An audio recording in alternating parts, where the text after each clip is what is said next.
Oke, jadi kalau kita ngomongin chipset, kita ngomongin prosesor dari sebuah smartphone, jelas yang paling kenceng saat ini yang bisa tembus Antutunya 1 juta itu Snapdragon 8 Gen 1.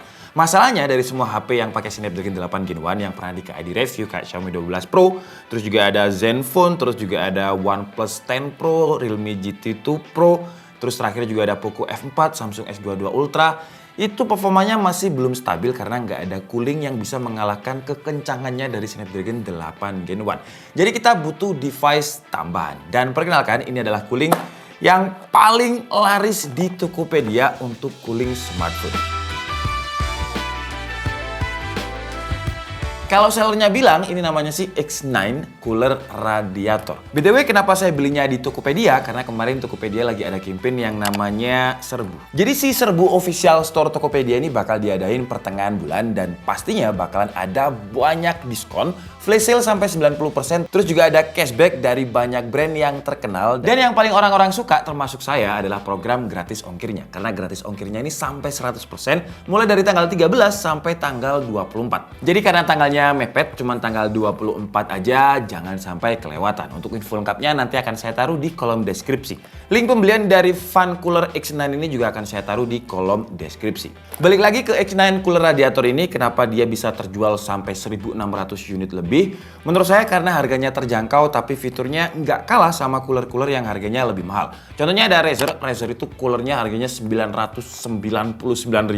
Terus juga ada dari Black Shark itu harganya sekitar 299 sampai 400.000. Di Tokopedia juga ada, kalau misalkan kalian mau nanti juga akan saya taruh linknya di deskripsi. Dan untuk X9 ini dengan fitur yang mirip-mirip dengan Razer dan juga Black Shark, harganya coba kalian tebak. Nanti kalau ditaruh di judul ya nggak bisa ditebak ya, karena udah pasti tahu kalian.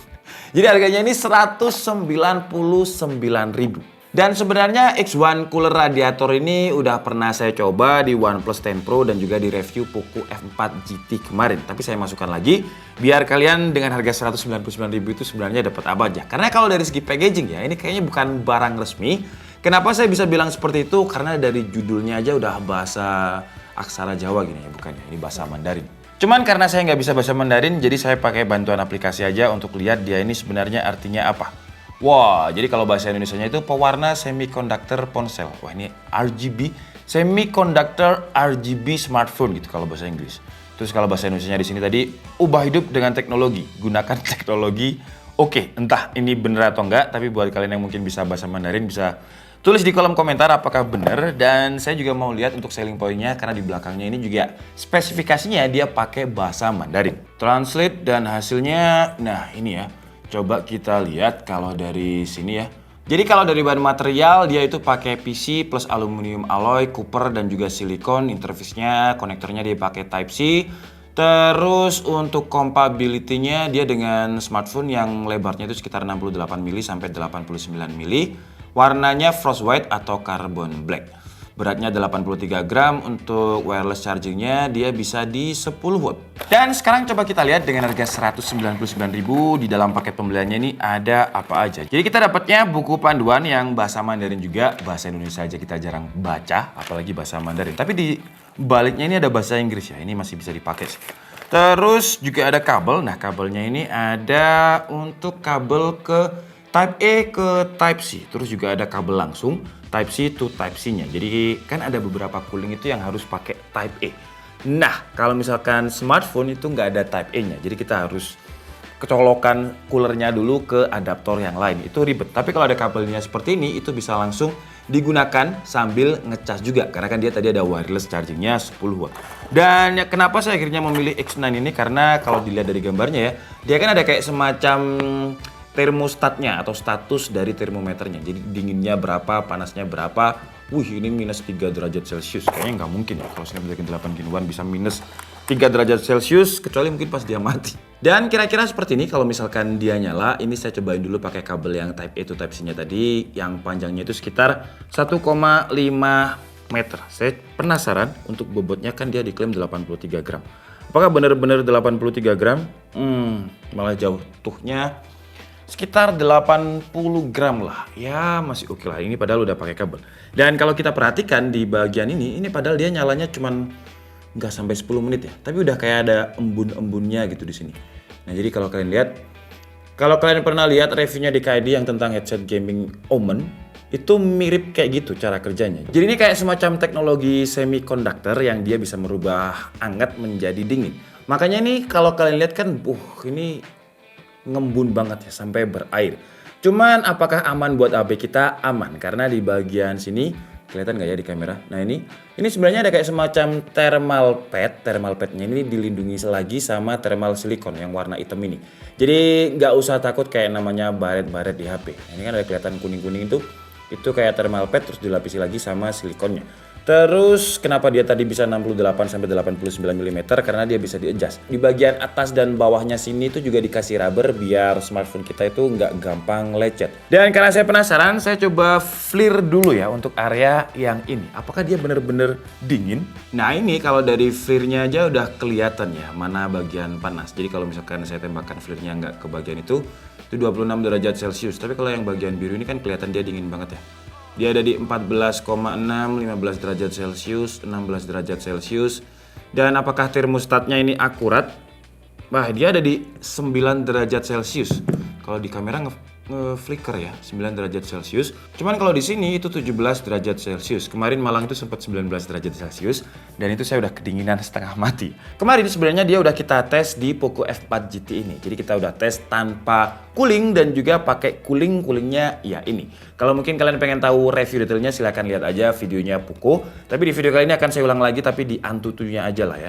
Atau nanti saya highlight lagi lah video review dari Poco yang pakai cooling kemarin. Nah jadi kita udah masuk di Antutu dan ini saya pakai mode performance ya. Mode boost banget dan sekarang kita coba tes tanpa menggunakan cooling. Dan nanti kita lihat untuk FLIR-nya dia ada di berapa kalau misalkan dia udah mulai anget. Sambil ini kita biarin sampai berair apakah bisa banjir. Tapi nggak mungkin juga banjir, lebay. Oke, jadi ini kita udah benchmark sekitar 5 kali dan dia juga udah lumayan anget. Dan kalau kita lihat dari benchmark monitoringnya ini ya, untuk suhunya itu dia sempat nyentuh 47,1 derajat Celcius. Kalau dari CPU di dalamnya ya, bukan permukaannya. Kalau untuk permukaannya coba kita lihat pakai FLIR. Ini kita ada benchmark sekitar 5 kali dan untuk FLIR-nya suhu tertingginya itu coba kita lihat. Itu ada di daerah chipset dekat kamera sini dengan di kisaran 38 derajat Celcius di bagian belakang. Dan kalau misalkan di bagian depannya itu tetap sama di daerah sini. Dia ada di 39,1 derajat Celcius. Sebenarnya kalau untuk di benchmark 5 kali ini nggak terlalu panas. Kemarin di reviewnya Genshin Impact 1 jam kita tes itu dia sampai 40 derajat Celcius. Dan kalau pakai fan grip atau pakai cooler seperti ini dia ada di 38 derajat Celcius. Cuman wah ini udah bener-bener berair kayak gini ya. Ini karena dari tadi saya diemin. Jadi mungkin ini saya lapin dulu. Dan sekarang kita coba untuk pakai cooling seperti ini. Sambil kita lihat nanti CPU-nya ada berapa, skornya apakah nambah, dan suhu permukaannya apakah bisa lebih dingin. Tapi ini kita diamkan dulu mungkin sekitar 10 menit biar fair ya. Biar dinginnya, biar panasnya itu turun dulu baru kita tes lagi. Dan hasilnya kalau pakai cooling seperti ini skornya hampir 1 juta lah. Kemarin pas kita pakai fan grip dia 1 juta. Ini turun jadi 988.000. Cuman kalau kita lihat di bagian sini ya. Di bagian benchmark monitornya ini, kalau tadi kan suhu terangetnya itu ada di 47 derajat Celcius, tapi ini dia dingin, jadi 40 derajat Celcius. Kalau untuk suhu permukaannya, kita pakai fan grip ini tetap ada di daerah atas dekat dengan kamera. Cuman dia nggak terlalu beda sih ya dengan 37. Tadi itu 38, 39, ini 37 ke 38. Jadi selisihnya sekitar 1 derajat Celcius. Tapi ini kan kita pakainya cuman bentar aja ya. Kalau kita main Genshin Impact 1 jam itu perbedaannya bakalan lebih kerasa. Ada di review kita tentang Poco ini ketika kita pakai fan grip. Terus kalau misalkan kita lihat di bagian ini ya, di bagian fan gripnya itu ada di 37 juga. Jadi kayak panasnya itu kesedot. Terus di bagian sini yang tadi panas dekat kamera itu di sekitar 37-38 juga, cuman areanya jadi lebih mengecil sekarang. Kalau tadi kan sampai pojok kanan sana, tapi ini cuman di daerah sini aja dekat-dekat kamera. Cuman yang menarik ini ya, ternyata di bagian sini jadi ikut panas ya. 35. Oh iya, ini kalau saya pegang jadi panas. Untuk sensornya apakah bener? Enggak sih ya. Jadi kalau di sini kan dia dibilangnya 21 derajat Celcius nih di bagian termostatnya ini. Cuman kalau kita cek pakai FLIR dia itu nggak 21 sih ya. Suhu yang nggak panasnya aja di 31 derajat Celcius. Jadi untuk termostatnya Apakah itu yang bagian termonya? Sebentar, saya cek dulu karena saya penasaran. Kalau misalkan di bagian sini ini 21, berarti dia ngeceknya di situ ya. Coba kita lihat. Dan hasilnya iya sih ya, daerah 21, 22, 23. Jadi termostatnya kayaknya dia ngedeteksi si termopadnya yang ada di bagian sini. Jadi bukan surface permukaan HP. Karena kalau kita lihat yang di bagian sini tadi, coba kita lihat di bagian HP-nya yang belakang, tempatnya coolingnya tadi itu ada di 34, jadi bukan 21. Jadi termostatnya yang ini malah sekarang 15. Jadi termostat yang 21 derajat Celcius tadi itu ngukur si bagian ini, bukan bagian HP-nya. Oke lah, jadi mungkin cukup segitu aja video dari Fan Cooler X9 cooler radiator kali ini dengan harga 199.000. Kenapa dia yang paling laris? Ya emang karena dia dingin dan pakai fan grip ini masih bisa lah menaklukkan Snapdragon 8 Gen 1 untuk stabilitasnya. Karena kan Snapdragon 8 Gen 1 itu secara stability masih kurang. Kemarin kalau nggak salah di 3D Mark itu tanpa fan grip dia itu 46% untuk stability-nya. Kalau pakai fan grip itu 70 sekian persen. Jadi performanya itu hampir 2 kali lipatnya. Cuman kekurangannya cooling ini dia nggak ada kayak semacam tombol untuk mematikan termostatnya atau mematikan RGB-nya buat yang mungkin nggak terlalu suka warna RGB. Dan dia juga nggak ada tombol untuk pilihan mode. Jadi satu-satunya mode ya kipasnya segini. Tapi kalau ini dibilang kenceng, nggak terlalu kenceng sih ya, segini aja. Nggak kenceng kalau misalkan dia speakernya kita main dengan volume 80% aja, pasti suaranya ketutup. Oke lah, jadi mungkin cukup segitu aja video kita kali ini. Dan intinya dengan harga 199.000 ini bisa jadi solusi lah buat kalian yang sekarang pakai HP Snapdragon 8 Gen 1 atau HP lama yang biasanya HP lama itu udah mulai throttle, udah panas. Nah, apa gunanya fan cooling ini?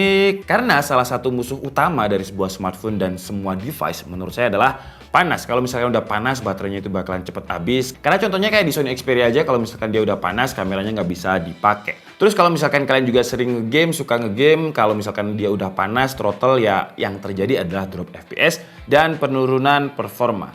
Dan kalau kalian tanya apakah aman pakai sistem cooling seperti ini, sejauh saya research belum ada kasus kayak HP itu rusak kalau misalkan kita pakai cooling yang pakai semiconductor seperti ini. Oke, jadi mungkin cukup segitu aja video kita kali ini. Saya minta maaf kalau ada kesalahan dalam penyampaian informasi. Seperti biasa, kalian bisa mengkoreksinya di kolom komentar. Saya Dika Sabdi, and see you on the next video. Bye-bye!